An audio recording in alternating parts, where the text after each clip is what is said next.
Hoy día nosotros tenemos que trabajar enlace químico 2, en la segunda parte del tema de enlace que empezamos nosotros la semana pasada. La semana pasada como objetivo tuvimos trabajar el, a ver, trabajar los conceptos del enlace químico, trabajar qué era el enlace iónico, trabajar qué era el enlace covalente. Y el día de hoy nosotros tenemos como objetivo completar el enlace covalente, completar con el enlace iónico y además hablar acerca de las fuerzas intermoleculares. ¿Ya? Entonces, haciendo un recuento de lo que nosotros vimos en la clase anterior, habíamos trabajado el enlace químico y habíamos mencionado que el enlace era todo tipo de fuerza que va a mantener unidos a dos átomos, a dos iones o a dos moléculas.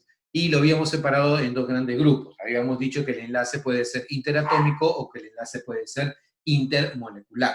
Si es enlace interatómico, se va a dar entre átomos. Si es enlace intermolecular, se va a dar entre moléculas. ¿Ya? Y la formación de un enlace tiene como objetivo de que se formen sistemas más estables. Recuerda eso.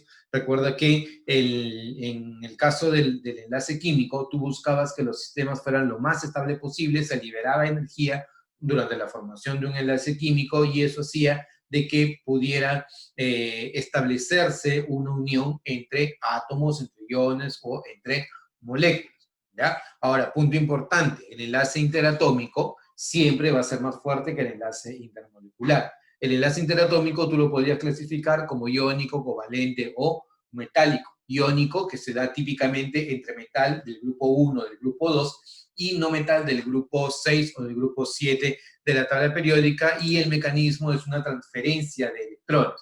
Había una transferencia casi completa de electrones, se formaban iones de cargas opuestas, y estos iones de cargas opuestas interactuaban, de tal manera que esa interacción entre ion positivo e ion negativo permitía de que las especies pudieran permanecer unidos en una red cristalina, en una red tridimensional. No existían moléculas de un compuesto iónico y más bien de lo que hablábamos era de unidades fórmula de un compuesto iónico. En el caso del compuesto covalente o de una sustancia covalente, lo que se daba era una compartición de electrones. La nube electrónica de una especie y la nube electrónica de otra especie se acercaban, las nubes electrónicas se solapaban y los electrones podían estar en el entorno de ambos núcleos, en el entorno de ambos átomos. Entonces, de ahí es donde nosotros hablamos del enlace covalente. Hicimos la primera parte del enlace covalente, su clasificación, que significaba que lo divides en covalente polar, covalente apolar, covalente normal, covalente dativo, covalente simple o covalente múltiple, y aprendimos a hacer moléculas de acuerdo al enlace que tenían. Entonces, nosotros llegamos hasta ese punto. Ahora lo que nos corresponde es que nosotros podamos trabajar lo que resta del enlace covalente, ingresar al enlace metálico y trabajar el enlace intermolecular. Eso van a ser los objetivos del día de hoy. Primero, completar el enlace covalente en la segunda parte, luego el enlace metálico, explicar las características del enlace metálico y del enlace intermolecular ver el contexto teórico, porque no vamos a hacer mucho detalle, no vamos a profundizar tanto en el enlace intermolecular, solamente explicar cuáles son las características, porque el enlace intermolecular se ve mucho más a fondo en el capítulo de sólidos y líquidos. Entonces, tendríamos que hacer mucho esfuerzo para trabajar ahora el enlace intermolecular, cuando el verdadero punto donde tú vas a aplicarlo es cuando entremos a sólidos y líquidos. Entonces, hoy vemos los fundamentos y en sólidos y líquidos vemos, además de fundamentos, aplicaciones. ¿De acuerdo? Entonces, vamos a avanzar con el primer tema del día de hoy. Hoy vamos a trabajar, en primer lugar, la geometría molecular. La geometría molecular viene a ser la disposición particular que tienen los átomos en una molécula. ¿Ya? Y esta disposición particular de los átomos en la molécula obedece a la teoría de repulsión de pares electrónicos de la capa de valencia, así como tú lo vas a encontrar en los libros. Teoría de repulsión de pares electrónicos de la capa de valencia, o teoría de repulsión de pares electrónicos del nivel de valencia. Cualquiera de los dos términos es válido. La única diferencia es que en vez de encontrar aquí una C por capa de valencia, vas a encontrar una N como si fuera nivel de valencia. ¿Qué te dice esta teoría de repulsión de pares electrónicos de la capa de valencia? Que la disposición más estable de una molécula es aquella en la cual las regiones de alta densidad electrónica se encuentran lo más separados posible, porque las regiones de alta densidad electrónica tienen electrones. Por lo tanto, si tú quieres minimizar las repulsiones entre las regiones de alta densidad electrónica, tendrían que estar lo más separados posible. Por ejemplo, si yo tengo dos regiones de alta densidad electrónica, ellos van a estar lo más separados posible, cada uno a un lado. Por lo tanto, la separación entre ellos va a ser una separación de 180 grados, geometría lineal, ¿ya? Si tú tienes tres regiones de alta densidad electrónica, se separan lo máximo posible y vas a tener una geometría trigonal plana. Ángulo de enlace 120 grados, triángulo equilátero. Y si tú tienes cuatro regiones de alta densidad electrónica, ellos la separación la van a conseguir cuando estas regiones se dirigen hacia los vértices de un tetraedro, de un tetraedro regular. Por lo tanto, la separación o el ángulo que forman es de 109,5 grados. Si que tú, por ejemplo, tienes a dos regiones de alta densidad electrónica, esas dos regiones de alta densidad electrónica se separan lo máximo posible y el ángulo es de 180 grados, como si tú tuvieras dos globos y esos globos los amarras lo máximo que puedas, naturalmente ellos van a buscar separarse. Si tú tuvieras tres globos, entonces ellos también van a buscar esta máxima separación, triángulo equilátero, 120 grados. Y si tú tuvieras cuatro globos, la disposición natural va a ser esta, donde tú vas a encontrar que cada uno se orienta hacia los vértices de un tetraedro regular. Lo puedes encontrar así, lo puedes encontrar así o lo puedes encontrar así. Este punto de acá que tú ves te representa al átomo central y los que están los puntos del otro lado son los pares enlazantes, ¿ya? Entonces, la máxima separación cuando tú tienes dos enlazantes es 180 grados. Cuando tienes tres enlazantes es 120 grados. Y cuando tienes cuatro enlazantes, la máxima separación es cuando tú tienes 109,5 grados. Esta teoría de la repulsión de pares electrónicos de la capa de valencia, además, te da una idea de la intensidad o propone una idea de la intensidad de repulsión entre los pares electrónicos. Siempre, siempre, un par solitario o interacción par solitario es más intensa que una interacción par solitario par enlazante y mucho más intensa que una interacción par enlazante par enlazante. Esto no lo estamos viendo acá, pero te lo voy anticipando porque cuando entremos a analizar por qué existen los ángulos de enlaces diferentes, vamos a tener que tratar esto de aquí, ¿ya? Aquí, por ejemplo, cada uno es una región de alta densidad electrónica. Si lo consideras pares enlazantes, aquí solamente tendrías interacción entre pares enlazantes, ¿ya? Esto lo vamos a ver con mucho más detalle en un momento, así que esperemos a que llegue ese momento, ¿ya? Ahora, de acuerdo a lo que hemos visto, si tenemos dos regiones de alta densidad electrónica, la geometría es lineal. Si tenemos tres regiones de alta densidad electrónica, vamos a tener una geometría trigonal plana. Y si tenemos cuatro regiones de alta densidad electrónica, vamos a tener una geometría tetraédrica. Entonces, esto te va a dar pie a que tú tengas alguna variedad de geometría que se genera en el espacio. La geometría es importante conocerla porque con la geometría tú vas a poder definir más adelante si una molécula es polar o es no polar, cómo se distribuirían los átomos en el espacio, que de por sí ya es algo bastante importante. Entonces, si tú tuvieras un caso en el cual la molécula tiene la forma AB2, ¿ya? Donde A es el átomo central y B son los enlazantes, dos enlazantes. Entonces, si tú tienes la forma AB2, ellos van a buscar la máxima separación posible. Y esa máxima separación posible es cuando se va a dar la geometría lineal. Ejemplo, en la molécula del dióxido de carbono. En la molécula del dióxido de carbono tú tienes un carbono en el centro y dos átomos de oxígeno. ¿Qué buscan? La máxima separación. ¿Cuándo es la máxima separación? Geometría lineal, ángulo de 180 grados. ¿Ya? Si yo tengo una geometría o yo tengo tres regiones de alta densidad electrónica, ellos van a formar un triángulo, ¿ya? En principio, si todo fuera idéntico, sería un triángulo equilátero, ¿ya? Esto tiene la forma general AB3, pero dentro de la forma general AB3, donde A te representa el enlazante, perdón, el átomo central, y B te representa los tres pares enlazantes, ¿ya? Con las tres regiones de máxima densidad electrónica, tú tienes dos posibilidades. La primera posibilidad es que esas regiones de máxima densidad electrónica sean ocupadas por átomos. Por ejemplo, en este caso, el boro con 3 átomos de flúor. Cuando es eso, ocurre la máxima separación, y esa máxima separación implica un ángulo de 120 grados y una geometría trigonal plana. Pero si de esos 3 pares electrónicos solamente 2 son ocupados por elementos o por átomos, o sea, tengo 2 pares enlazantes y tengo un par solitario, entonces la geometría es una geometría angular, ¿correcto? Si es que no existiera este par libre, ¿ya? Si no existiera el par libre, ¿cuál sería la geometría? La geometría sería lineal. O sea, si no existiera este par libre, la geometría es lineal. Pero dado que existe este par libre, la geometría es angular. ¿Ya? Entonces, estos son para moléculas del tipo AB3. Ahora, para moléculas del tipo, aquí este AB2E significa que tienes un átomo central, tiene 2 enlazantes y tienes un par solitario. E nos va a representar hacia adelante el par solitario. ¿Ya? Ahora, si yo tengo una forma general AB4, ¿ya? Como en este caso, significa que tengo 4 regiones de alta densidad electrónica. Y estas 4 regiones de alta densidad electrónica se orientan hacia los vértices de un tetraedro regular. Y tengo nuevamente 3 posibilidades. La primera posibilidad es que todas estas regiones sean ocupadas por átomos.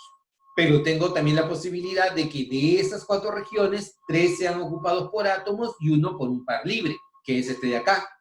O la última posibilidad es que de los 4 regiones, 2 sean ocupados por átomos y 2 sean pares libres. Entonces, en cualquiera de los 3 casos, la geometría va a cambiar.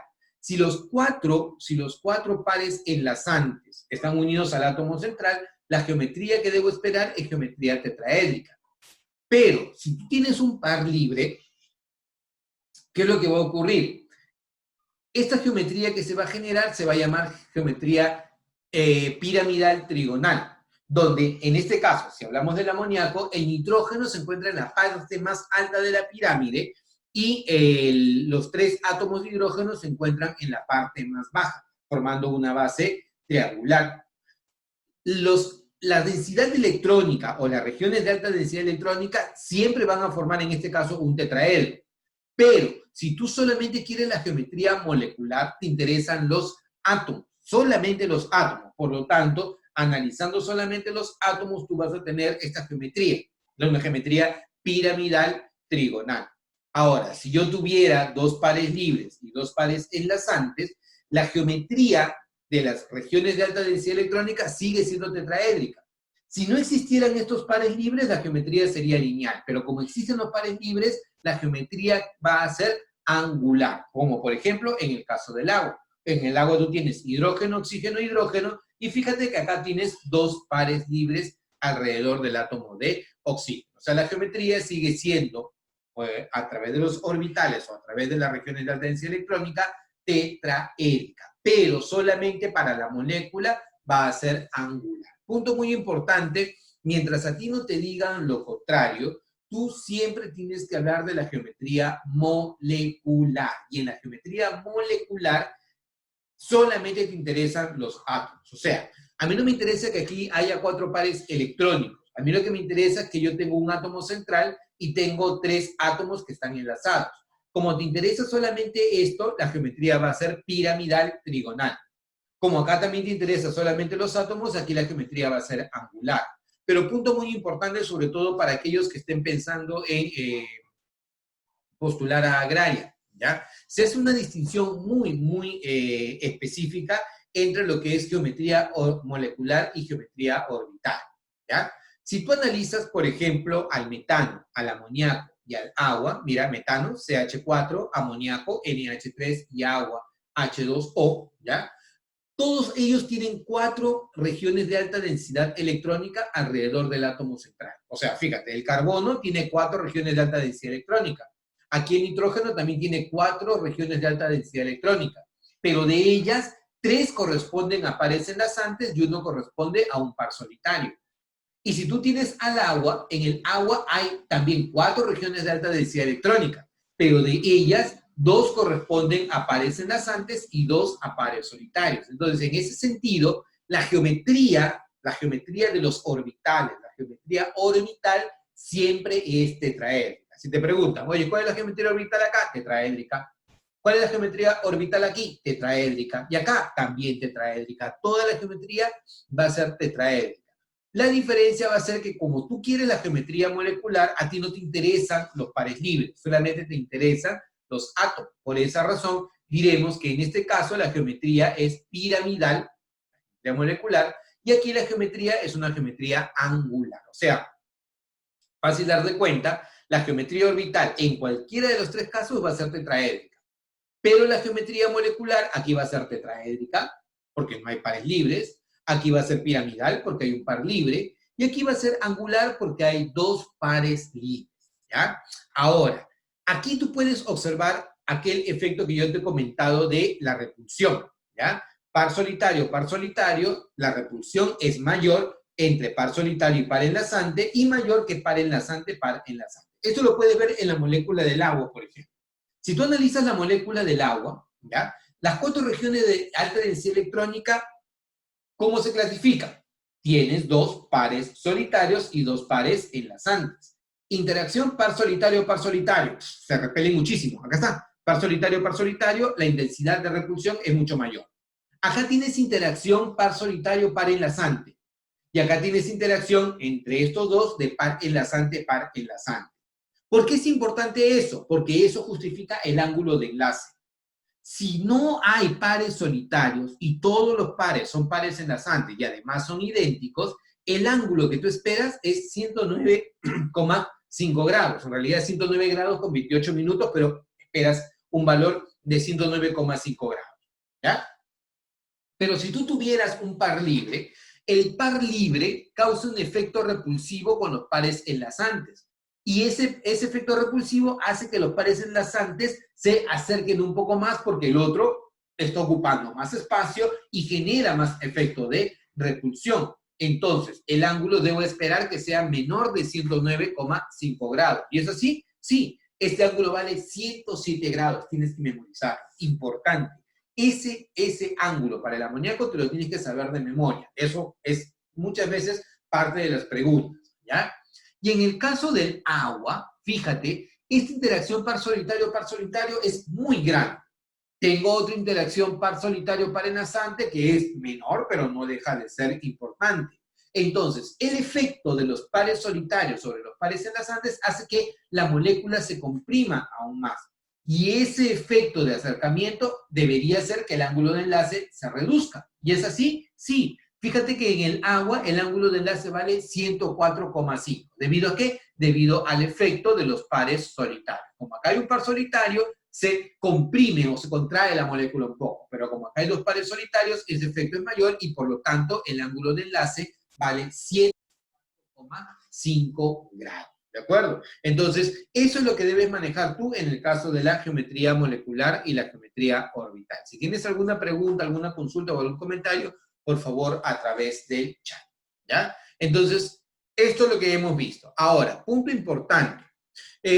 Hasta hace muchos años no aparecían las moléculas del pentacloruro de fósforo o el hexafluoruro de azufre, porque como la información no estaba muy bien difundida, entonces como que se pasaba por alto, pero ahora UNI lo toma muy en cuenta para sus exámenes de admisión. Entonces, en ese caso, tú tienes que en el pentacloruro de fósforo, tienes al fósforo rodeado de 5 átomos de cloro. Acá hay octeto expandido, ¿ya?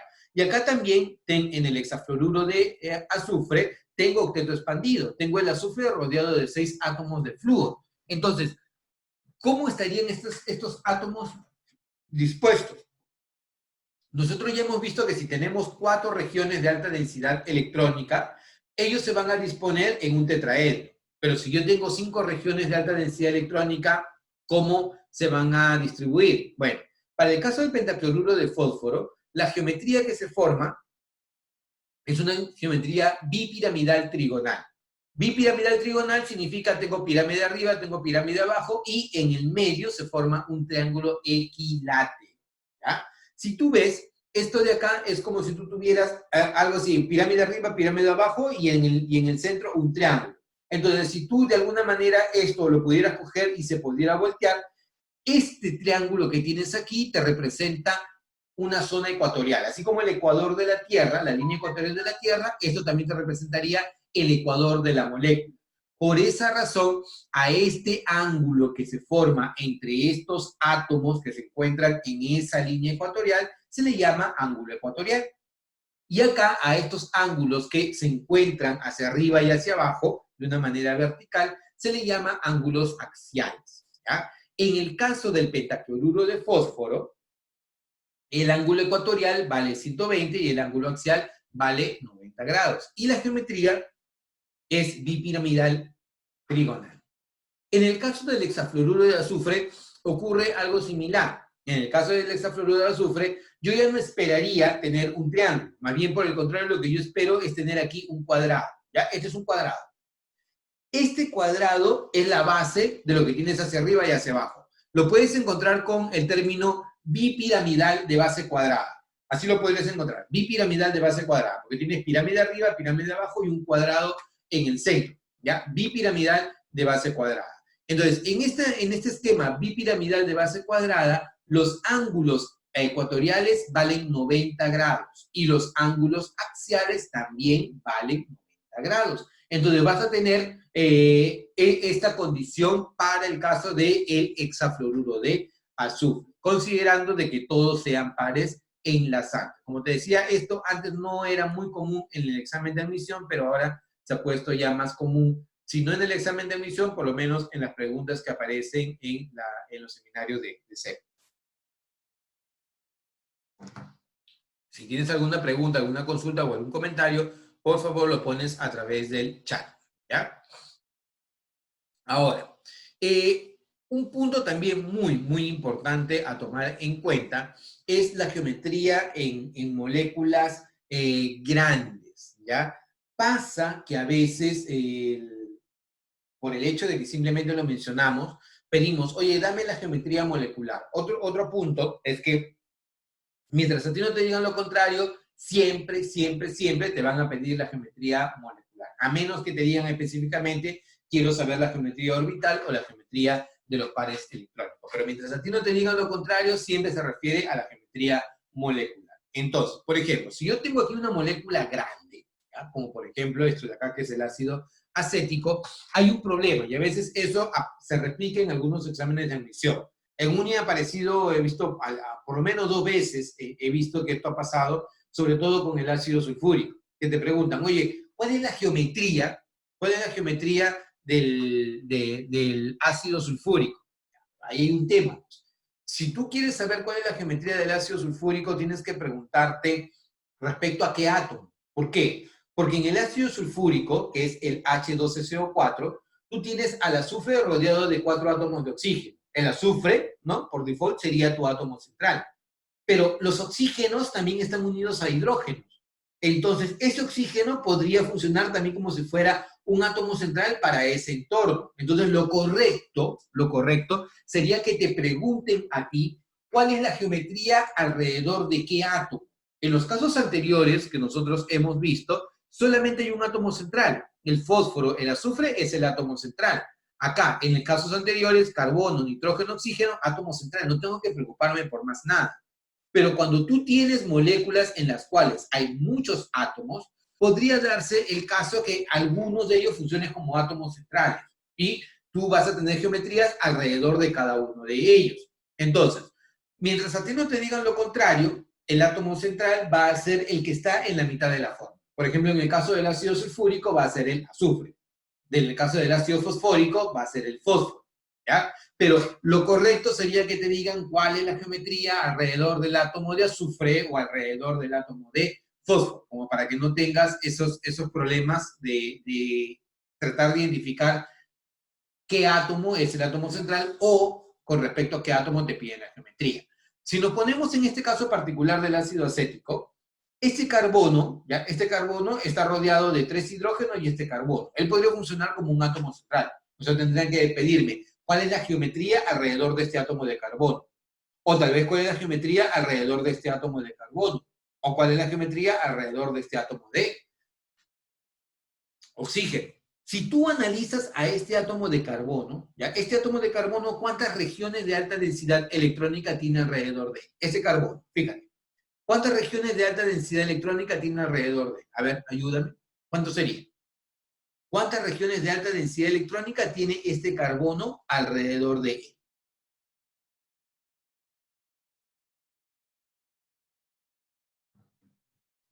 4, excelente, Juan. Tiene 4 regiones de alta densidad electrónica. Entonces, como hay 4 regiones de alta densidad electrónica, significa que la geometría alrededor de él debería esperar que sea tetraédrica.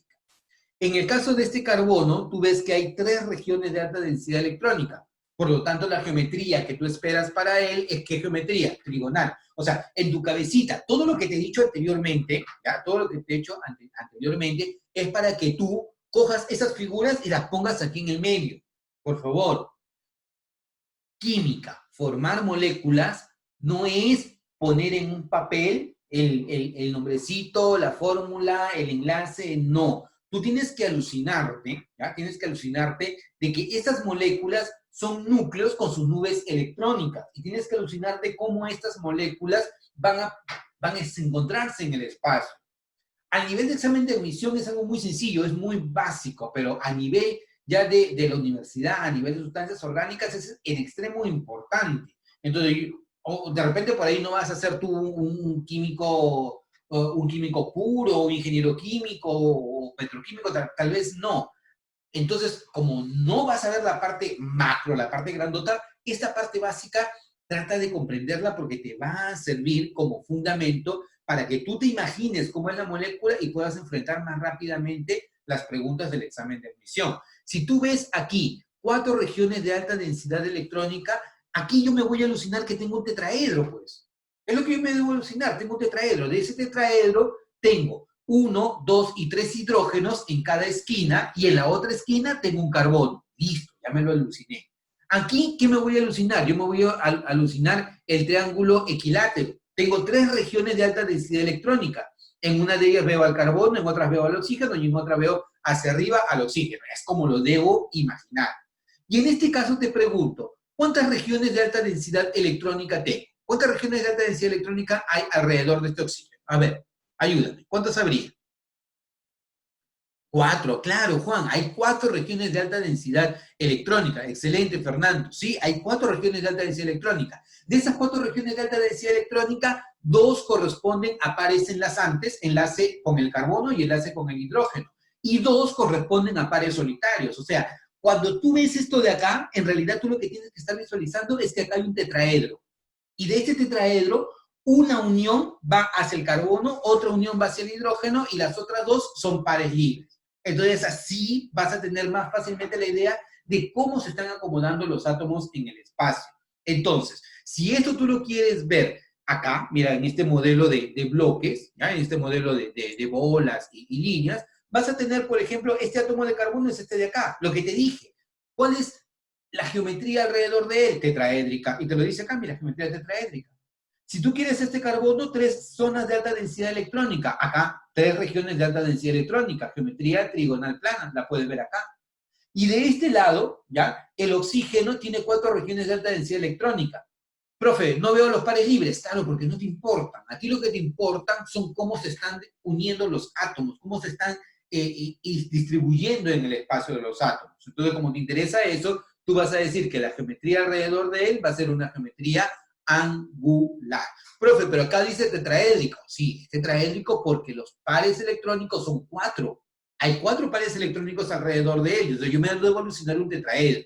Pero si yo solamente quiero saber cuál es la geometría alrededor de este átomo de oxígeno, la geometría va a ser angular. ¿Ya? Entonces, esto es la geometría molecular para cuando yo tengo especies con más de un átomo central, como por ejemplo el ácido acético. Es uno de los casos, pueden haber muchos más. ¿Ya? Entonces, hasta aquí tenemos a la geometría molecular. Ahora, vamos a entrar a otra parte del capítulo, que es hablar acerca de la hibridación de orbitales atómicos. ¿Ya? La hibridación de orbitales atómicos también obedece a un modelo, ¿ya? Obedece al modelo de tratar de explicar algo que no puede ser explicado con la teoría del enlace común, ¿ya? así como yo trato de explicar cómo se acomodan los átomos en el espacio a través de la teoría de repulsión de pares electrónicos de la capa de valencia, grandote el nombre, muy rimbombante, pero no es otra cosa que lo que hemos visto desde el inicio de la clase hasta el final. Ese es un modelo, ¿ya? Ese modelo trata de explicar lo que no te puede explicar el enlace, la teoría del enlace de valencia, no lo puede explicar, entonces tienes que ver cómo tú lo puedes explicar, porque gracias a cómo se distribuyen los átomos en el espacio, ellos van a tener a nivel macro, a nivel grandote, van a tener una forma de cómo comportarse. Y ese comportamiento tú lo puedes expresar o lo puedes justificar, por ejemplo, en base a su geometría, ¿ya? Y ahora, para explicar algunos otros fenómenos, algunas otras cosas que se visualizan y que no se puede explicar con la teoría del enlace de valencia que conocemos, utilizas otro modelo, y este modelo es el modelo de la hibridación. Te voy a contar la historia. Es de la historia, por ejemplo, que le pasa al metano, ¿ya? En el metano, ¿tú qué puedes afirmar? Es el carbono con 4 hidrógenos. Siempre te han dicho, y lo sabes desde siempre, el carbono es tetravalente, ¿ya? Que el carbono sea tetravalente significa que puede formar como máximo 4 enlaces covalentes, ¿cierto? En este caso, 4 enlaces covalentes. Listo, hasta ahí yo ya sé que es tetravalente. Entonces, esto tendría que estar acorde con lo que yo puedo visualizar, ¿no? Todo tiene que guardar sentido, todo tiene que estar en una misma línea. Entonces, analicemos la configuración electrónica del carbono. El carbono tiene número atómico 6 y su configuración electrónica sería 1s2, 2s2, 2p2. Chévere, está bien. Y acuérdate que los electrones que participan en el enlace son los electrones de valencia. O sea, a mí me interesa todo lo que está en el segundo nivel. Por lo tanto, ¿qué veo en el segundo nivel? En el segundo nivel yo veo esto. Esto es la configuración del carbono en su estado basal, en su estado de más baja energía. Veo que hay 2 electrones en el orbital S, 2s, ¿ya? Y veo que hay 2 electrones aquí en P. En el subnivel 2p veo que hay 2 electrones. Ahora bien, si es que yo observo esto, el átomo de carbono no sería tetravalente, pues. El átomo de carbono sería divalente, porque acá ya tiene los electrones apareados. Y la única forma de generar enlaces es cuando un electrón se comparte acá y cuando otro electrón se comparte acá. Sería eso. Es más, si hubiera otra forma, sería a través de enlace dativo. Pero yo en la molécula del metano no veo enlaces dativos. Todos son enlaces normales. Y eso no se justifica con lo que yo tengo acá. ¿Por qué razón? Porque de acuerdo a esto solamente se podrían formar 2 enlaces normales y el carbono tendría que ser divalente. Y no es así, el carbono es tetravalente. ¿Cómo lo justificas? Bueno, el estado basal no lo puede justificar. Lo que lo va a justificar es un estado excitado. O sea, en este estado excitado, de alguna manera, este electrón es promovido hacia un orbital de mayor energía. Por ejemplo, acá, si tú te das cuenta, este electrón ha sido promovido o ha sido excitado a un orbital de mayor energía. Y cuando ha sido promovido o excitado a un orbital de mayor energía, ahora sí, ya tengo la condición para que el carbono sea tetravalente, para que el carbono pueda formar 4 enlaces normales. ¿Por qué? Porque acá puede compartir un electrón, 2 electrones, 3 electrones, 4 electrones. Chévere, el carbono es tetravalente, ya cumplí. Pero no lo cumple el estado basal del carbono. Lo que lo cumple es su estado excitado del carbono, el estado en el cual el electrón ha sido promovido a un orbital de mayor energía. Es más, los orbitales 2s no tienen la misma energía que los orbitales 2p. Tú sabes que un orbital 2s tiene forma esférica, un orbital 2p tiene forma dilobular. Y si yo quiero conocer la energía relativa, 2 más 0 me da 2, 2 más 1 me da 3. No tienen la misma energía. Pero bueno, ya por lo menos el carbono está formando 4 enlaces. Pero otra evidencia experimental, pues. La otra evidencia experimental es que los 4 enlaces, sin excepción, son iguales. Iguales en longitud, iguales en ángulo, iguales en energía, iguales en todo.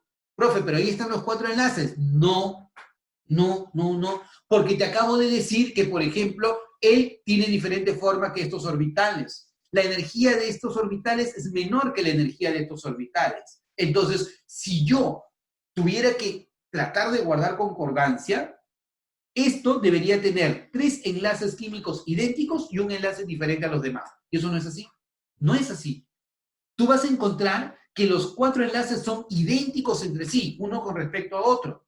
Entonces, ¿Qué se hace para explicar esto? Se utiliza un modelo que es el modelo de la hibridación de orbitales atómicos, que son orbitales del mismo átomo, orbitales del mismo subnivel, orbitales puros, que se mezclan para formar nuevos orbitales que son equivalentes entre sí. Es como si tú tomaras de acá un orbital del tipo S y tomaras 3 orbitales del tipo P. Mira, 1, 2, 3, 4 orbitales. Estoy tomando mis 4 orbitales y estos 4 orbitales los estoy mezclando, ¿ya? Imagínate que tú tuvieras una licuadora cuántica, ¿ya? Y metas un orbital S y 3 orbitales del tipo P.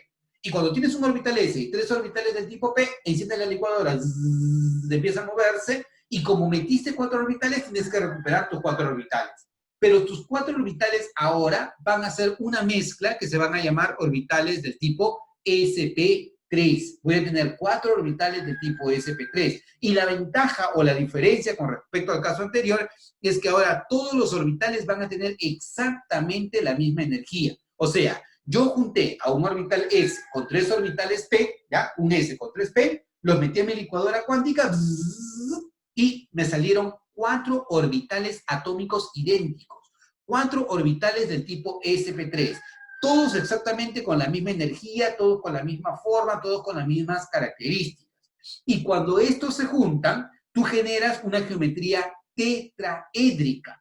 En esta geometría tetraédrica tienes al carbono como átomo central y a los 3 átomos de hidrógeno, o los 4 átomos de hidrógeno alrededor, formando un ángulo de 109,5 grados. Y esto permite justificar lo que no podía justificarse hace un momento. ¿Qué tenías que justificar? Tenías que justificar que el carbono sea tetravalente. 1.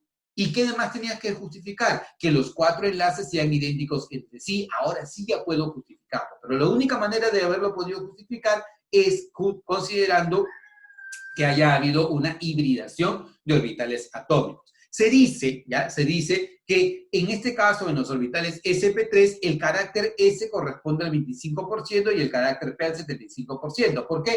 Porque estoy utilizando un orbital S y 3 orbitales P, o sea, la cuarta parte corresponde a S y las 3 cuartas partes corresponde a P. Si en algún momento te preguntan, oye, ¿cuál es el porcentaje de carácter S? 25%. ¿El porcentaje de carácter P? 75%. Son preguntas que a veces aparecen y que tú puedes enfrentar. Entonces, esto se responde en base a la teoría de hibridación de orbitales atómicos, hibridación sp3.